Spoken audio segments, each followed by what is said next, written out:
is, why are the toes in Daniel chapter 2, which are represented as 10 divisions of Rome? Let me read the question as it's written.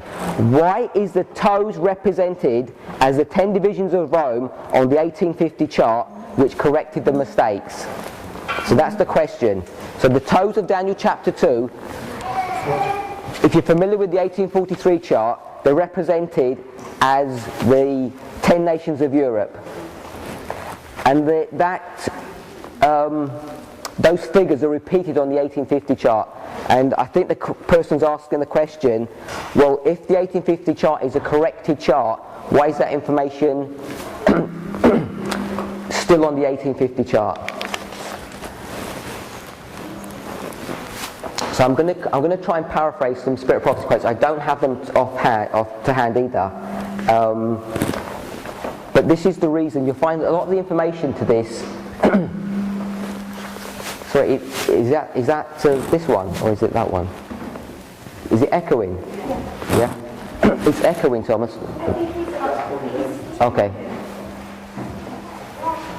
The response to that is this. Ellen White says that there was a single mistake on the 1843 chart, and this single mistake was to do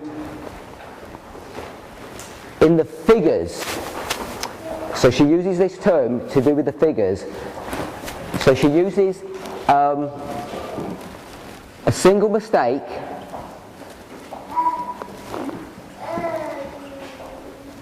in the figures. And then when you see the context of the point that she's making, you know that the mistake is to do with the year 1843, where it should be 1844. If you look at the question, it says the 10 divisions of Rome on the 1850 chart, which corrected the mistakes. So there's no denying that there are a number of mistakes, both on the 1843 chart and on the 1850 chart. There are a number of mistakes. There's some typos. There's, I think on the 1843 chart, there's a Bible quote that's referenced incorrectly. But all those mistakes aren't dealt with. What is the Bible that's incorrectly stated there, the Bible verse? It's not, it's a minor verse. I think they quote Daniel 11:12, and it should be Daniel 12:12 or something like that. It's a very minor, obscure quote or a reference text on the 1843 chart. But the mistake that she deals with is the mistake that was of importance to God's church, to God's people, and it was the issue of the date. And she says there was a single mistake in the figures, and that single mistake was corrected on the 1850 chart. And that's really the only issue that she's dealing with respect to the mistakes that were on the chart. Some people get really tied up on the role of Spirit of Prophecy, and they expect her to point out and correct everything like an editor, if you like. So they expect her to go and proofread all the books that were written by all the pioneers and all the articles and everything that was done. And when she doesn't do that, and she'll recommend a book or saying this is good information, people take that as license that everything is exactly correct and there are no mistakes on that. And it's an erroneous position. I'm not talking about her writings as they stand as a body of work, the Testimonies, Conflict of the Ages series. But when she makes comments and recommendations on other people's work, we have to be careful on how we treat her statements. So, I don't know if the person who asked that question is here, if it answers that question. If they want to, does it answer that question?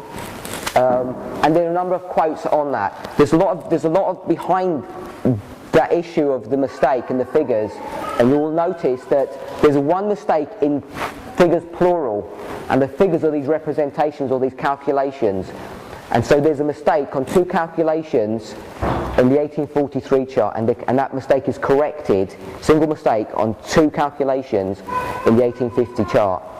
And the mistake is to do with the year 1843 to 1844. And the 2 mistakes, sorry, the 2 calculations that are incorrectly done on the 1843 chart is when they calculate from 677 BC and they add 2520 onto it, and they come to 1843. And the other mistake is when they go from 457 BC and they add 2300 days and they get to 1843. There's the single mistake, because the mistake is in this calculation. It's the same mistake, but it's in 2 figures, 1, 2. And both of those issues are addressed in the 1850 chart, which was the mistake that was of importance to the message that God's people delivered at that time. The other mistakes weren't dealt with. Ellen White was asked once if the pioneers were inspired by God, and her response to that is quite candid. She says, "I can't say that they were inspired in the sense of being prophets, but they were led by God." And whenever a human being does any work for God, they're always going to imprint their humanity onto that work, and they dirty that work for God. So the closer we are to Christ, the less we do of that work. And you'll see it in many instances. Even in the work of John the Baptist, when he goes to prison and there's this debate going on between him and his disciples, and it's at their behest really when he says, because they're pressing him, is this really the Messiah? And he begins to have doubts. So his testimony isn't as 100% sound as it really should have been, based upon the information that he had. So it's little examples like that where human beings can mar the work of God.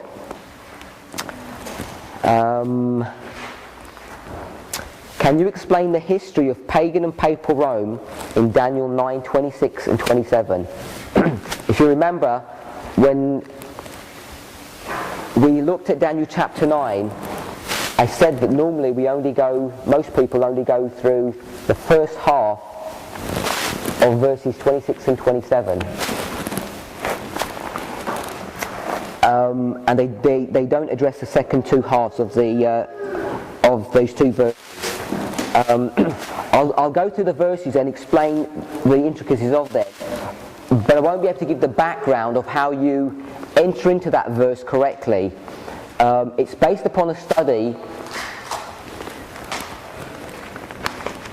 that there's actually a DVD series that I've done, which is available at the back. Someone's going to make some announcement about that. But it's connected to the prophecy that Jesus gives in Matthew 24, Luke 21 and Mark 13. And Jesus uses this terminology. He says, I'll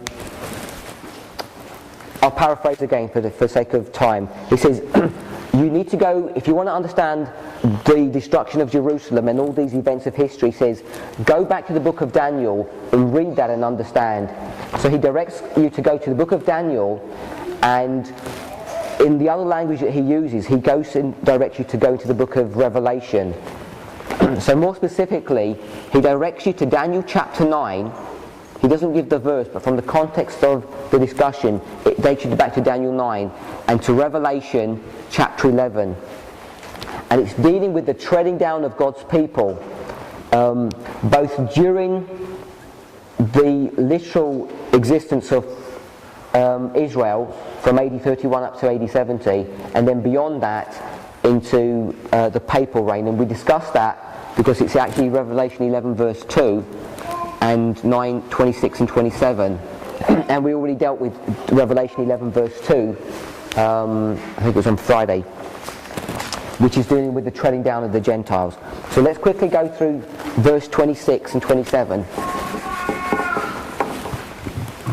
We're in Daniel chapter 9. Daniel chapter 9. The first part of verse 26, it says, and after 60 weeks shall Messiah be cut off, but not for himself.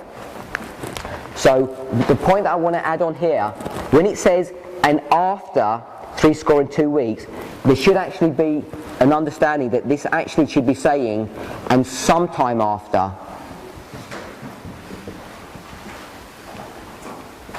Sometime after the 62 weeks shall Messiah be cut off. And the reason why you need to understand that is because the 32 weeks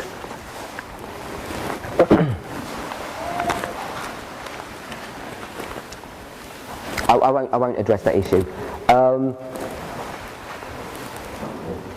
A good connecting verse to this is Isaiah 53 verse 8. Isaiah 53 verse 8, which says, "He was taken from prison and from judgment, and who shall declare his generation? For he was cut off out of the land of the living, for the transgression of my people was he stricken." So the first part of 26 is really dealing with Christ and his death.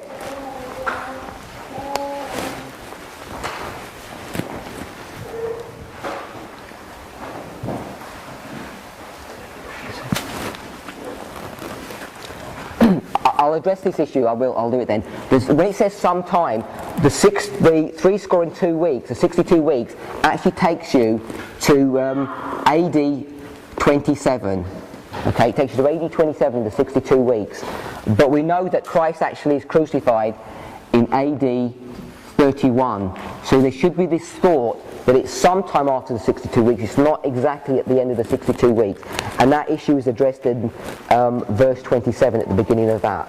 At the beginning of verse 27, and we'll come to that in a second. So the next part of the verse says this, "And the end thereof shall be..." Sorry, I've missed this, I've skipped a bit. "Shall the Messiah be cut off, but not for himself?" The next part of the verse says, "And the people of the prince that shall come shall destroy the city and the sanctuary." So this second part of the verse, where it says the people of the prince shall come and destroy the city and the sanctuary, is talking about the city and the sanctuary, of course. And this is talking about literal Jerusalem. Literal Jerusalem in its destruction. And that occurs in AD 70 by pagan Rome. And that's what's discussed in its first context in when Jesus has that dialogue, when he says, "Not one stone will be left upon another." So the second part of the third part of the verse, so that's A, B, C, 26, says, "And the end thereof shall be with a flood." Okay, so it tells you that the beginning of the destruction upon God's people, okay, so God's people are being punished. So first it's being punished, the Messiah gets punished, then the city and the sanctuary get destroyed, and then it says the end thereof shall be with a flood. So the end of this punishment is going to be with a flood. So we're looking at this term flood, and this term flood takes us to Revelation chapter 12, verses 15 and 16, and we're familiar with that. It says, "And the serpent cast out of his mouth water as a flood after the woman, that he might cause her to be carried away of the flood. And the earth helped the woman, and the earth opened her mouth and swallowed up the flood, which the dragon cast out of his mouth." So verses 15 and 16 talk about a serpent and a dragon casting water out of their mouths. Okay? Both a serpent and a dragon. So I'm not going to get into a discussion of Revelation 12 about why one says a serpent and one says a dragon. Okay? There is a reason for that. But most people are familiar, if you look at the context of those verses, it's dealing with the persecution of the 1260. It is the 1260-year persecution. And we know the power that does that is the papal power. So this is talking, that was AD 70. And so this is talking about 538 to 1798, and this is papal Rome. 538. Thank you. So it says this, the persecution is going to be coming upon Christ, but then, Christ is going to die for our sins, but then it moves on and it talks about the punishment that comes upon God's people. And the punishment comes in two phases. First of all, it's a literal punishment a punishment that comes upon literal Israel or upon Jerusalem, and the time frame for that is AD 70 by pagan Rome, and then it says, so that was the beginning, and